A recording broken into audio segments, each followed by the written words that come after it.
형 에서의 분노를 피해 어머니의 고향인 하란으로 도망친 야곱은 그곳에서 두 아내와 11명의 아들들을 얻었습니다. 마침내 때가 되었다고 느낀 야곱은 하란에서 얻은 많은 가축들을 몰고 아버지 이삭이 머물고 있는 가나안으로 돌아왔습니다. 창세기에는 돌아온 야곱을 만난 에서가 그를 껴안았다고 기록되어 있지만 유대인의 전설에는 이 포옹의 의미가 조금 달랐습니다.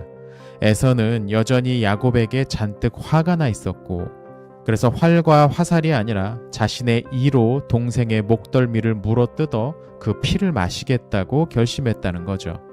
마치 흡혈귀를 떠올리게 하는 작정이었습니다. 그러나 에서의 계획은 실패로 돌아가고 말았습니다. 하나님께서 야곱의 목을 코끼리의 상아처럼 단단하게 만드셨기 때문이죠. 야곱의 목덜미를 물고자 했던 에서는 치아에 큰 상처를 입고 비명을 질렀고, 야곱은 형이 또다시 자신을 물지 모른다고 두려워했습니다. 형제의 재회는 그리 아름다운 모습이 아니었습니다.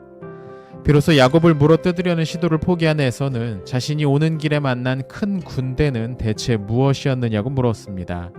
그는 야곱을 치러 오는 길에 엄청나게 많은 수의 군대를 만났고, 그들이 자신과 자기 사람들을 공격해왔기 때문이었습니다. 그들은 자신들이 야곱의 군대라고 말하면서 공격을 계속했는데 실은 천사들로 구성된 군대였죠. 이를 알 턱이 없었던 야곱은 에서를 위해 준비한 선물들을 주면서 형과 화해하고자 했습니다. 그러나 동물들조차도 야곱을 떠나 에서에게 가려고 하지 않아서 에서가 받은 후에는 모두 도망쳐 버렸다고 합니다. 그 결과 에서의 손에 남은 것은 달아날 수 없는 병든 가축들 뿐이었죠. 처음에 에서는 야곱의 선물을 사양하는 모습을 보였지만 속내는 달랐습니다. 말로는 선물을 사양하면서도 손은 그 선물을 받기 위해 이미 앞으로 내밀고 있었던 거죠. 야곱은 형의 얼굴을 다시 본 것이 마치 천사의 얼굴을 본 것 같이 기쁘다고 말했는데, 이는 은근히 자신이 천사들과 만난 적이 있음을 알려서 에서가 함부로 하지 못하도록 하기 위한 것이었습니다. 실제로 야곱은 바로 직전 야복강에서 천사와 만나 겨뤘었죠. 야곱의 선물은 한 번으로 끝난 게 아니었습니다. 이후 1년 동안 지속적으로 에서에게 선물을 보냈죠. 야곱은 이를 통해 형 에서와의 평화를 살 수 있었습니다. 시간이 흘러 이제 두 형제의 아버지 이삭이 세상을 떠날 날이 가까워졌습니다. 이삭은 자신을 아버지 아브라함이 매장된 막벨라 굴에 장사 지내라고 두 아들에게 당부했습니다. 그리고 자신의 소유를 두 몫으로 나누어 아들들에게 나누어 주었는데, 큰 몫은 에서에게, 작은 몫은 야곱에게 주었죠. 그러나 에서가 자신은 야곱에게 장자권을 팔았으니 큰 몫을 야곱이 받는 게 맞다고 대답했습니다. 이삭은 에서가 자발적으로 야곱의 권리를 인정하는 모습을 보고 더 이상 두 사람이 싸우지 않을 것이라고 생각하고는 크게 흡족해하며 편안하게 눈을 감았죠. 이삭의 장례가 끝난 후 에서와 야곱은 유산을 나누기 위해 모였습니다. 에서는 유산을 두 몫으로 나누는 것은 야곱에게 맡기고 대신 자신이 그중 어느 것을 선택할지 결정하겠다고 말했습니다. 야곱은 이삭의 재물에는 별 관심이 없었습니다. 그래서 이삭의 가축과 재물들을 한쪽에 두고 다른 한쪽에는 그가 가나안 땅에서 소유했던 막벨라 굴과 그 주변 땅에 대한 권리를 묶었죠. 당연히 에서는 전자를 선택했고 야곱은 후자를 상속받았습니다. 야곱은 가나안 땅에 대한 권리를 자신이 물려받은 이상 에서는 가나안 땅을 벗어나 다른 곳에서 살 것을 요구했습니다. 에서는 여기에 동의했고 가족과 재물을 챙겨 세일산으로 가서 살기 시작했죠. 그렇게 두 형제는 평안히 헤어지나 싶었지만 문제는 그렇게 간단히 끝나지 않았습니다. 어느 정도 시간이 흐른 후 에서는 야곱이 가진 것들이 탐이 났습니다.